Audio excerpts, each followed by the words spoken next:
Hi everybody and welcome to a new episode of the Planning Pulse. I'm joined by Stacey today. Hello everyone.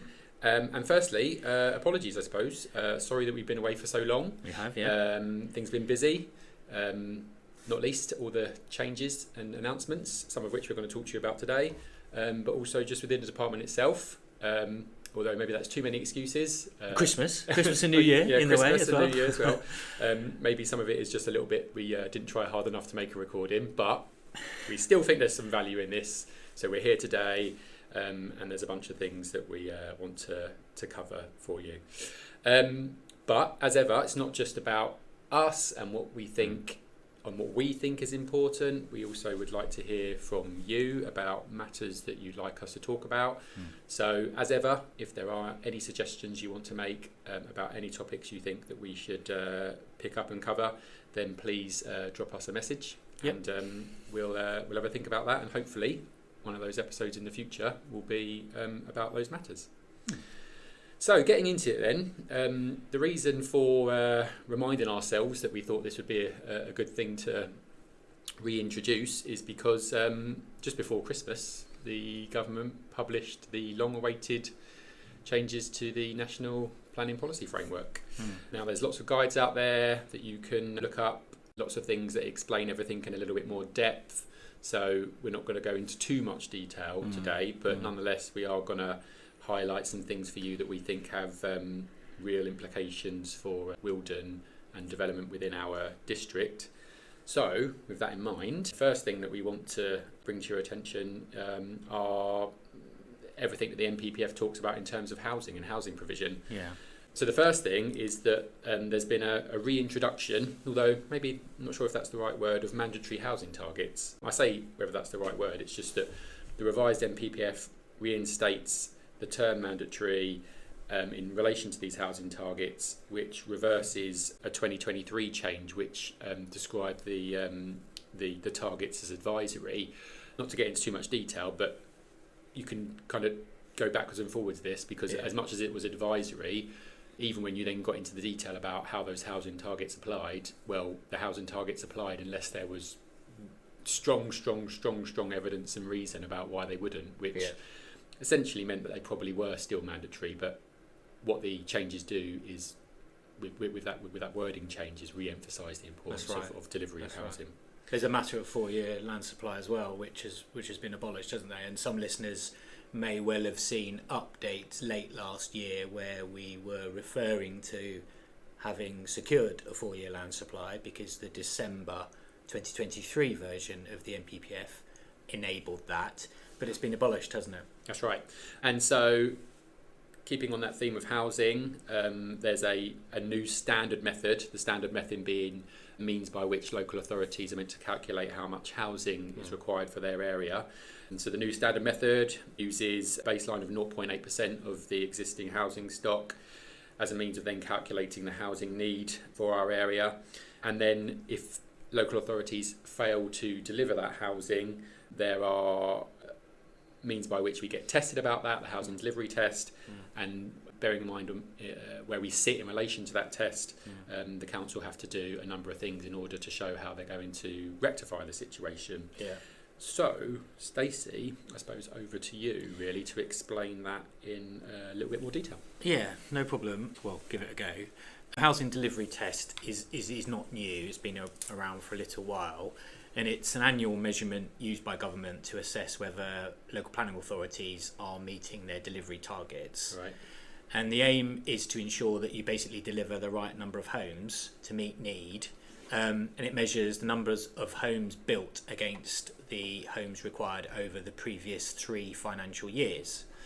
Now, the test calculates delivery as a percentage of the homes required, and it starts with the local housing need figures in the relevant local plan area.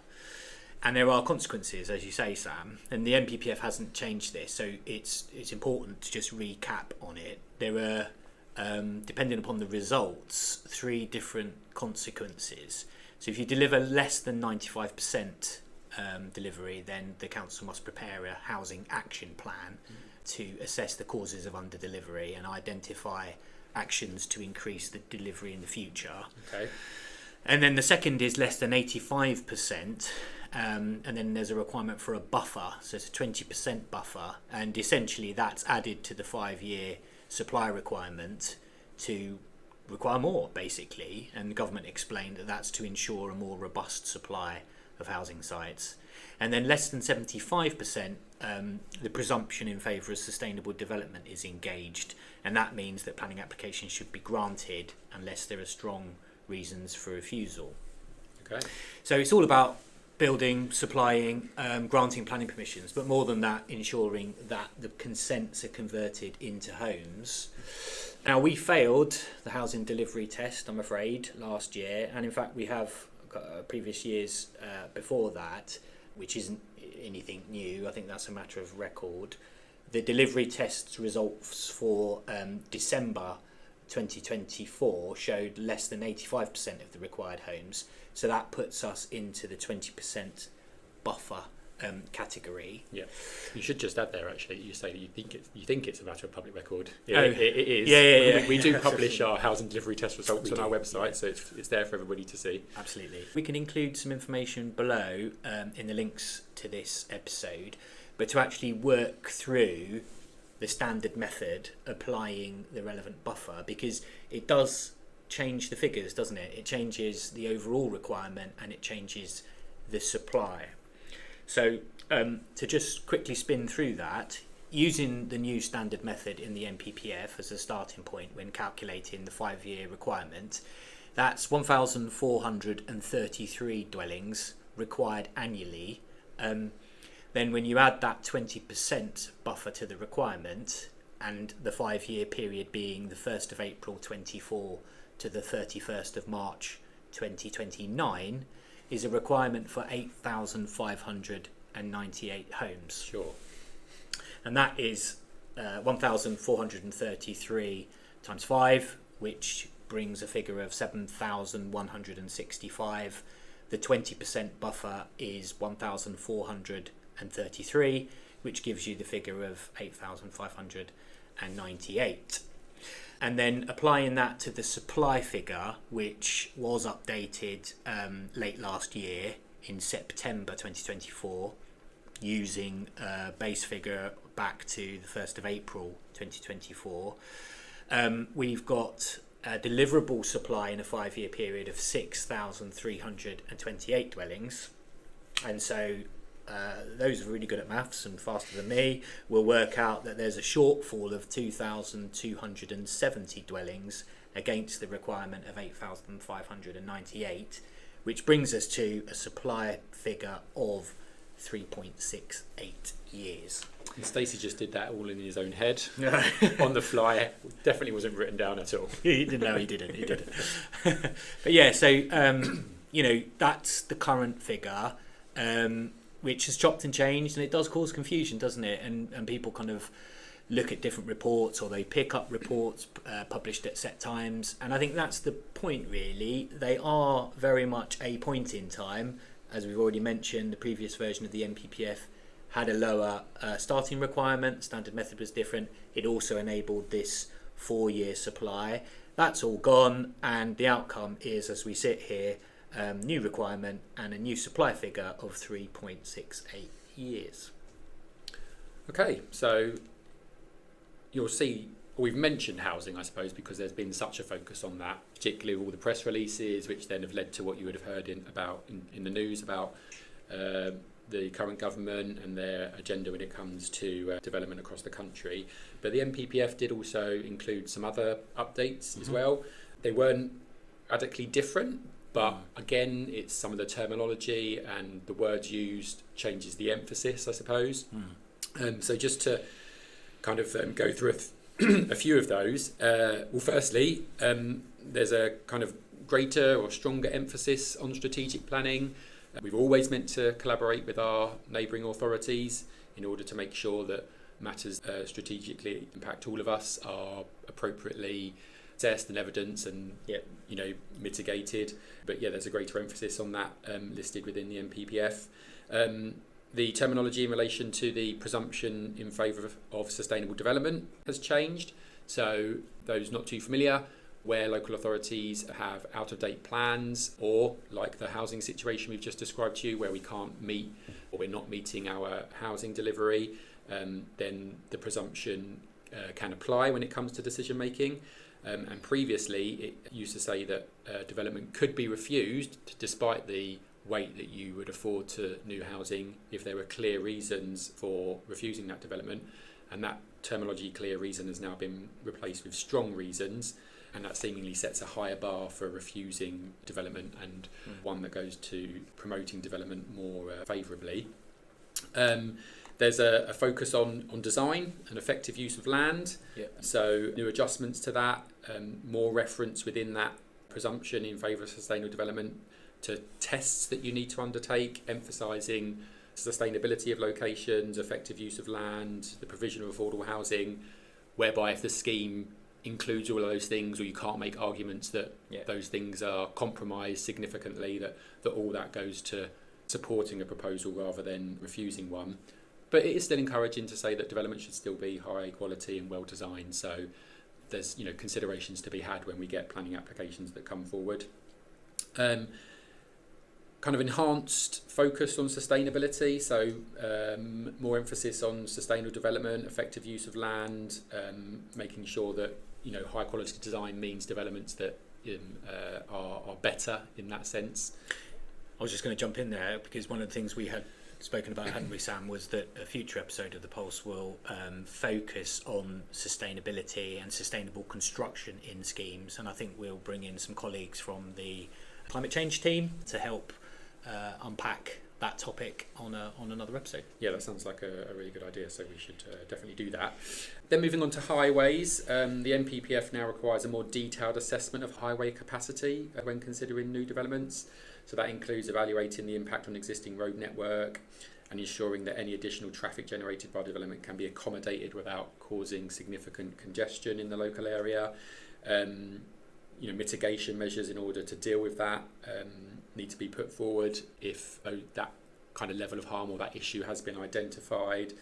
So that could include things like improvements to existing roads, creation of new or different access points, enhancements to kind of public transport infrastructure, all things to try and reduce car dependency, try to mitigate what had otherwise then been identified as an issue in terms of traffic congestion and the kind of sustainability of the development in terms of modes of transport. There's a stronger emphasis on integrating sustainable transport options into developments. Typically speaking, that means non-car modes of transport, because personal vehicles are typically considered to be the least sustainable form of transport.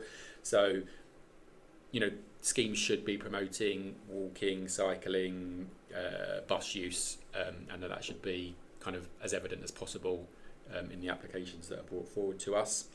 Though it's still a balance, isn't it? So in a scenario where we don't have a local plan that's up to date and we don't have a sort of planned strategy that deals with all the required growth, I think we're probably still going to, at least for a big chunk of this year, see proposals that come forward perhaps in a less than ideal location and might be on the edge, might not have the best kind of walking, cycling and public transport options, and we've got to weigh that as part of decision making. So it's going to be interesting times, I think. It's a really good point, because although we mentioned these things and we focused on some key updates there, none of these things are mutually exclusive. And if you go back to what we just mentioned as a change in the wording and therefore the emphasis when it comes to the presumption in favour of sustainable development, which in essence is the balance really that needs to be applied when you're looking at a scheme of harms versus the benefits of the scheme.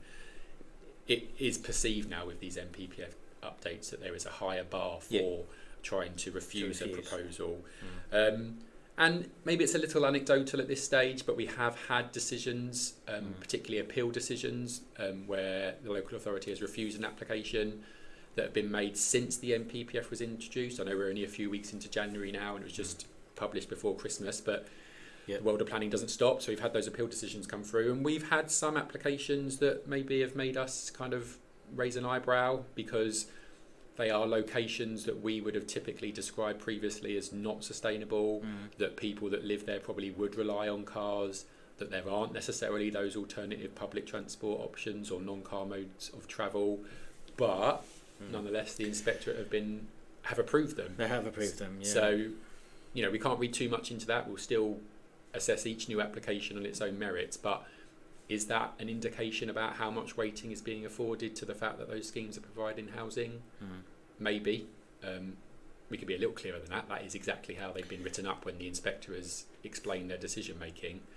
But how consistent they are with that, and how that means they're interpreting the NPPF, I think we need to watch and learn from over the coming months, I suppose. And there's a side point to that, isn't there, really, which is not Wealden specific, but is out there in the public domain, and people that kind of are interested in this and review kind of national press.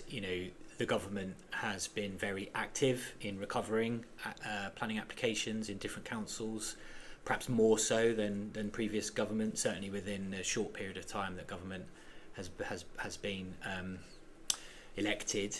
Secretary of State has called in and recovered and granted lots of applications in controversial circumstances, and I think it just goes into this, if you like, mandate that government have got, which was growth and economic recovery through growth, and we're seeing that, aren't we? We're seeing that in both recovered decisions, but also application of the NPPF in appeal decisions. So I think it's just a kind of watch this space, isn't it? Really, it is.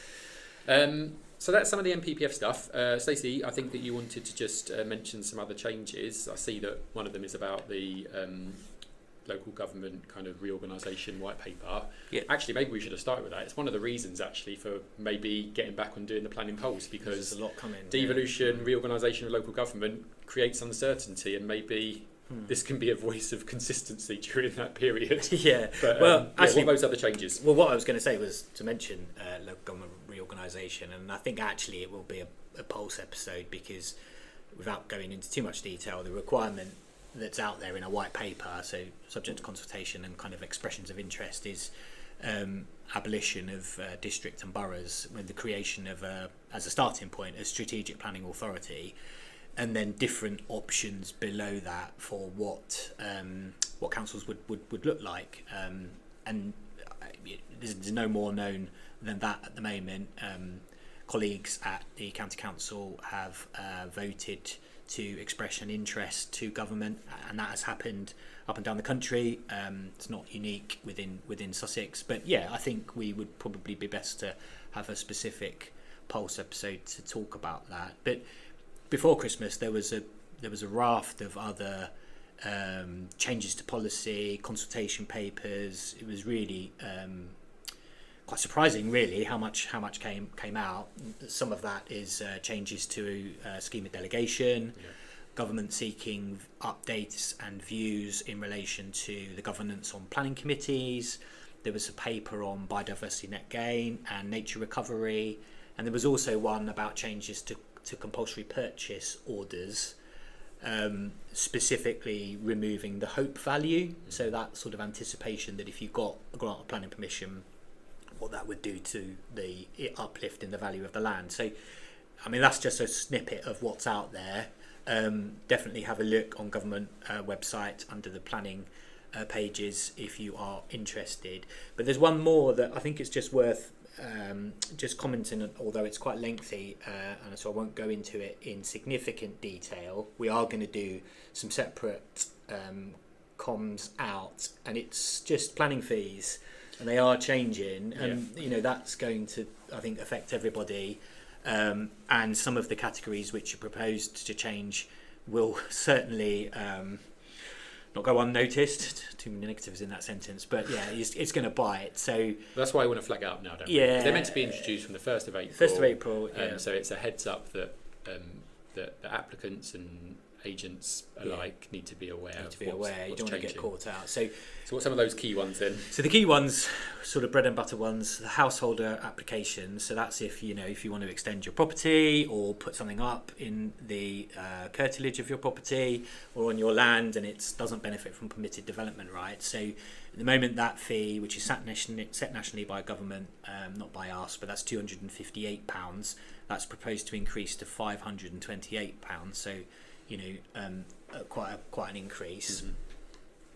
Then in terms of Section 73 applications, those are the submissions which are amending applications. So you might have a grant of planning permission, but by the time you do sort of technical details or come to build out, you might want to make some changes, and that could be a householder one or right through to a major proposal. So previously they were just all on a level playing field, weren't they? They made were a on Section 73 application, it was one fee. So one fee, but the government is proposing to charge £86 for Section 73 applications for householders, but if it's a change in relation to a major planning application, then it's £2,000. So quite a significant uplift. Then just in relation to sort of other planning fees, the one to really point out is agricultural development, just because predominantly rural district, our farmers and rural based workers, I mean it says agricultural development, but it will cover forestry works as well. So there is a significant raise in the base payment for those forms of applications. So if it's over 1,000 square metres, so obviously quite significant, but below 4,215 square metres, then the fee increases from £624 to just over £5,000. So I guess the point is to not get caught out, to plan ahead, speak to us, because if you are planning development and you want to come in before those fees change on the 1st of April, then make sure that you do liaise with us, so that there isn't, because I suspect most people will try and sprint and beat those changes in fees, and sometimes validation can get sticky, and there can be a backlog, and obviously we would want to assist if we can avoid that, if at all possible. And just a reminder, I suppose, that if you're ever in doubt, we always list the fees on our website, and there's always a calculator on the planning portal website that will tell you what the fee for your proposed development is. But if you're ever unsure, a call to our duty officer line might be a means by which we could help to try and clarify that. Sometimes devil's in the detail though, so we can't always guarantee that we'll know the answer straight away. But just a little bit of a reminder that you can actually go and find those pieces of information at any time if you needed to. Now, we've spoken for quite a while, haven't we? But I did just want to mention very, very quickly, if I can, and it's just an appeal that we've got in. I mean, sometimes we do talk about appeal decisions. We have done today. It's unusual to actually talk on the pulse about an undetermined appeal, but because it's unusual, I think it warrants sort of by exception. And it's this site in Framfield, on the edge of Uckfield. It's one that's known to us. It's land at Bird in Eye Farm South. We do have a planning appeal, which is an unusual set of circumstances. We had an appeal decision about a year ago for major redevelopment on this site, and it was dismissed.